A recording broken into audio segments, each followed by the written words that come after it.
ಅಫ್ಘಾನಿಸ್ತಾನ ಮತ್ತು ಪಾಕಿಸ್ತಾನದ ನಡುವೆ ಪರಿಸ್ಥಿತಿ ಮತ್ತಷ್ಟು ವಿಷಮಗೊಳ್ತಾ ಇದೆ ಅನ್ನೋದು ಗೊತ್ತಾಗ್ತಾ ಇದೆ.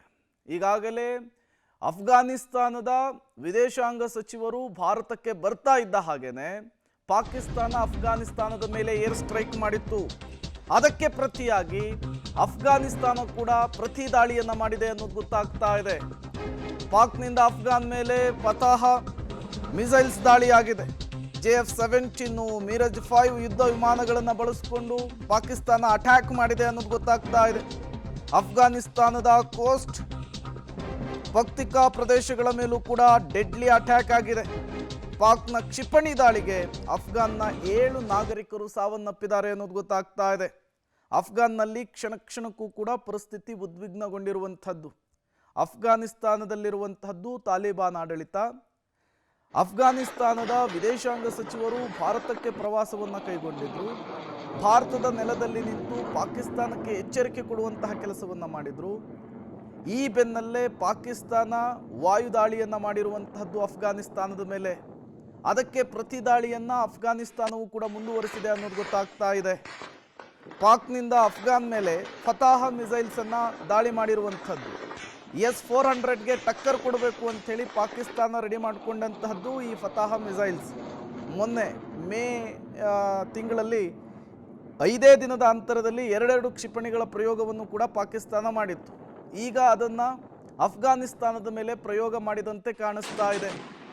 ಎರಡೂ ದೇಶಗಳ ನಡುವೆ ಪರಿಸ್ಥಿತಿ ಮತ್ತಷ್ಟು ಹದಗೆಡ್ತಾ ಇದೆ. ಭಾರತದ ಪಕ್ಕದ ದೇಶಗಳ ಎರಡೂ ಕೂಡ ಈಗಷ್ಟೇ ಆಪರೇಷನ್ ಸಿಂಧೂರದ ಮೂಲಕ ಪಾಕಿಸ್ತಾನ ಭಾರತದ ಜೊತೆಗೆ ಪೆಟ್ಟನ್ನು ತಿಂದಿತ್ತು. ಇನ್ನೂ ಕೂಡ ಸುಧಾರಿಸಿಕೊಂಡಿಲ್ಲ. ಇಂತಹ ಸಂದರ್ಭದಲ್ಲಿಯೇ ಅಫ್ಘಾನಿಸ್ತಾನದ ಮೇಲೆ ಕಾಲು ಕೆರೆದುಕೊಂಡು ಜಗಳಕ್ಕೆ ಹೋಗ್ತಾ ಇರುವಂತಹ ವಿಚಾರ ಗೊತ್ತಾಗ್ತಾ ಇದೆ. ಮತ್ತಷ್ಟು ಡೀಟೇಲ್ಸ್ ಅನ್ನು ಕೊಡೋದಕ್ಕೆ ನಮ್ಮ ಪ್ರತಿನಿಧಿ ಪ್ರಕಾಶ್ ನೇರ ಸಂಪರ್ಕದಲ್ಲಿ ಜಾಯ್ನ್ ಆಗಿದ್ದಾರೆ. ಪ್ರಕಾಶ್, ಇನ್ನೂ ಕೂಡ ಆಪರೇಷನ್ ಸಿಂಧೂರ ಮಾಸಿಲ್ಲ, ಇನ್ನೂ ಹಸಿ ಆಗಿದೆ. ಇಂತಹ ಸಂದರ್ಭದಲ್ಲಿಯೇ ಈಗ ಪಾಕಿಸ್ತಾನ ಕಾಲು ಕೆರೆದುಕೊಂಡು ಅಫ್ಘಾನಿಸ್ತಾನದ ಮೇಲೆ ಯುದ್ಧ ಮಾಡೋದಕ್ಕೆ ಹೊರಟಂತೆ ಕಾಣಿಸ್ತಾ ಇದೆ. ಮತ್ತೆ ಇರಲಾರದೆ ಇರುವೆ ಬಿಟ್ಕೊಳ್ತಾ ಇದೆಯಾ ಪಾಕಿಸ್ತಾನ ಅಂಥೇಳಿ ಅಫ್ಘಾನಿಸ್ತಾನವನ್ನ ಕೆಣಕಿ? ಪ್ರೇಮ್, 2 ದಿನದ ಹಿಂದೆ ಅಫ್ಘಾನಿಸ್ತಾನದ ರಾಜಧಾನಿ ಕಾಬೂಲ್ನ ಮೇಲೆ ಏನು ಏರ್ ಸ್ಟ್ರೈಕ್ ಅನ್ನ ಮಾಡಿತ್ತು ಪಾಕಿಸ್ತಾನ. ಅದಾದ ಬಳಿಕ ಅಫ್ಘಾನ್ ಪಡೆ ಕೂಡ ಇದೀಗ ಕೆರಳಿ ಕೆಂಡವಂತಾಗಿದೆ. ನಿನ್ನೆ ಪ್ರತಿ ದಾಳಿಯನ್ನ ಅಫ್ಘಾನ್ ಅಂದ್ರೆ ತಾಲಿಬಾನ್ ಪಡೆ ಕೂಡ ಆರಂಭ ಮಾಡಿತ್ತು. ಸೊ ಪಾಕಿಸ್ತಾನದ ಒಂದಿಷ್ಟು ಚೆಕ್ ಪೋಸ್ಟ್ಗಳನ್ನು ಧ್ವಂಸ ಮಾಡಿತ್ತು. ಪ್ರಮುಖವಾಗಿ ಅಫ್ಘಾನ್ ಮತ್ತೆ ಪಾಕಿಸ್ತಾನದ ಅಂತಾರಾಷ್ಟ್ರೀಯ ಗಡಿ ಏನಿದೆ ಡುರಾಂಡ್, ಸೊ ಅಲ್ಲಿನ ಒಂದಿಷ್ಟು ಚೆಕ್ ಪೋಸ್ಟ್ಗಳನ್ನು ಪಾಕಿಸ್ತಾನದ್ದು ಧ್ವಂಸ ಮಾಡಿತ್ತು.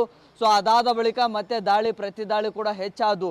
ಸೊ ಅದಾದ ಬಳಿಕ ಮಧ್ಯರಾತ್ರಿ 12 ಗಂಟೆಯಿಂದ ಪಾಕಿಸ್ತಾನ ದಾಳಿಯನ್ನು ತೀವ್ರಗೊಳಿಸ್ತು. ಸೊ ಹೀಗಾಗಿ ಫೈಟರ್ ಜೆಟ್ಗಳನ್ನು ಬಳಸ್ಕೊಂಡು ಮತ್ತೊಮ್ಮೆ ವೈಮಾನಿಕ ದಾಳಿಯನ್ನು ಕೂಡ ಆರಂಭ ಮಾಡ್ತು.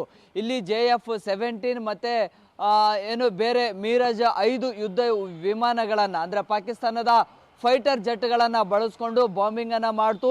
ಸೊ ಈ ಒಂದು ಬಾಂಬಿಂಗ್ ದಾಳಿಯಲ್ಲಿ ಸುಮಾರು ಅಫ್ಘಾನಿಸ್ತಾನದ ಸುಮಾರು 8 ರಿಂದ 10 ಜನರು ಮೃತಪಟ್ಟಿದ್ದಾರೆ ಅನ್ನುವಂತಹ ವರದಿಗಳು ಕೂಡ ಆಗಿದ್ದಾವೆ. ಆದರೆ ಅದಕ್ಕೆ ಪ್ರತಿ ದಾಳಿಯನ್ನ ಮಧ್ಯರಾತ್ರಿಯಿಂದಲೂ ಕೂಡ ಅಫ್ಘಾನಿಸ್ತಾನ ಅಂದ್ರೆ ತಾಲಿಬಾನ್ ಪಡೆ ಕೂಡ ಆರಂಭ ಮಾಡಿದೆ. ಈಗಾಗಲೇ 6 ಪಾಕಿಸ್ತಾನದ ಸೈನಿಕರನ್ನ ಕೂಡ ಹತ್ಯೆ ಮಾಡಿದೆ.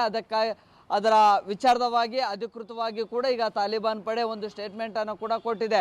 ಅದರ ಜೊತೆಗೆ ಏನು ಅಫ್ಘಾನಿಸ್ತಾನದ ಗಡಿ ಭಾಗಗಳೇನಿದ್ದಾವೆ, ಪಾಕಿಸ್ತಾನ ಮತ್ತು ಅಫ್ಘಾನ್ನ ಗಡಿ ಭಾಗಗಳು, ಸೊ ಅಲ್ಲಿದ್ದಂತಹ ಜನರನ್ನು ಕೂಡ ಈಗ ಬೇರೆ ಕಡೆಗೆ ಸ್ಥಳಾಂತರವನ್ನು ಮಾಡಲಾಗಿದೆ. ಯಾವುದೇ ಸಮಸ್ಯೆಗಳು ಆಗಬಾರ್ದು ಅನ್ನುವಂತಹ ಕಾರಣಕ್ಕಾಗಿ ಅಲ್ಲಿನ ಜನರಿಗೆ ಒಂದು ರೀತಿಯಲ್ಲಿ ಅಲಾರಂ ಮೂಲಕವಾಗಿ ಸೈರನ್ಗಳ ಮೂಲಕವಾಗಿ ಸುರಕ್ಷಿತ ಸ್ಥಳಗಳಿಗೆ ಶಿಫ್ಟ್ ಮಾಡುವಂಥ ಕೆಲಸ ಕೂಡ ಆಗ್ತಾ ಇದೆ. ಡುರಾಂಡ್ ಅನ್ನುವಂತಹ ಅಂತಾರಾಷ್ಟ್ರೀಯ ಗಡಿ ಅದು ಪಾಕಿಸ್ತಾನಕ್ಕೆ ಮತ್ತು ಅಫ್ಘಾನ್ಗೆ. ಸೊ ಅಲ್ಲಿ ಒಂದಿಷ್ಟು ಚೆಕ್ ಪೋಸ್ಟ್ಗಳನ್ನು ಹೆಚ್ಚುವರಿಯಾಗಿ ಕೂಡ ಅಲ್ಲಿ ಆಯೋಜನೆಯನ್ನು ಹೆಚ್ಚುವರಿಯಾಗಿ ಅಲ್ಲಿ ಮಾಡಿಕೊಳ್ಳಲಾಗಿತ್ತು. ಈಗ ಅಲ್ಲಿ ಬಹುತೇಕ ಪಾಕಿಸ್ತಾನದ ಚೆಕ್ ಪೋಸ್ಟ್ಗಳಿಗೆ ಹಾನಿಯಾಗಿದೆ. ಸೊ ಅಲ್ಲಿದ್ದಂಥ ಸೈನಿಕರನ್ನು ಮತ್ತೆ ಹೆಚ್ಚುವರಿಯಾಗಿ ಅಲ್ಲಿ ಕಳಿಸೋದಕ್ಕೆ ಈಗ ಪಾಕಿಸ್ತಾನ ಸೇನೆ ಕೂಡ ನಿರ್ಧಾರವನ್ನು ಮಾಡಲಾಗಿದೆ. ಈತ ತಾಲಿಬಾನ್ ಪಡೆ ಕೂಡ ಅಂದರೆ ಅಫ್ಘಾನ್ನ ಬಹುತೇಕ ಭಾಗಗಳಲ್ಲಿ ಏನು ಕುನಾರ್ ಆಗಿರ್ಬೋದು, ಮುಕ್ತಾಕಿ ಆಗಿರ್ಬೋದು, ಹೆಲ್ಮ್ಯಾಂಡ್ ಅನ್ನುವಂಥ ಪ್ರಾಂತ್ಯ ಅಲ್ಲಿ ಬಹುತೇಕ ದೊಡ್ಡ ಮಟ್ಟದಲ್ಲಿ ಹಾನಿಯಾಗಿದೆ. ಹಾಗಿದ್ರೂ ಕೂಡ ಹೆಚ್ಚಿನ ಸೇನೆಯನ್ನು ಅಲ್ಲಿ ಕಳಿಸ್ಕೊಡುವಂತಹ ಪ್ರಯತ್ನವನ್ನು ಈಗ ತಾಲಿಬಾನ್ ಪಡೆ ಕೂಡ ಮಾಡ್ತಾ ಇದೆ. ಖುದ್ದು ತಾಲಿಬಾನ್ ಏನು ಕಮಾಂಡರೇ ಈಗ ಫೀಲ್ಡ್ಗೆ ಕೂಡ ಇಳಿದಿದ್ದಾರೆ. ಪ್ರೇಮ್.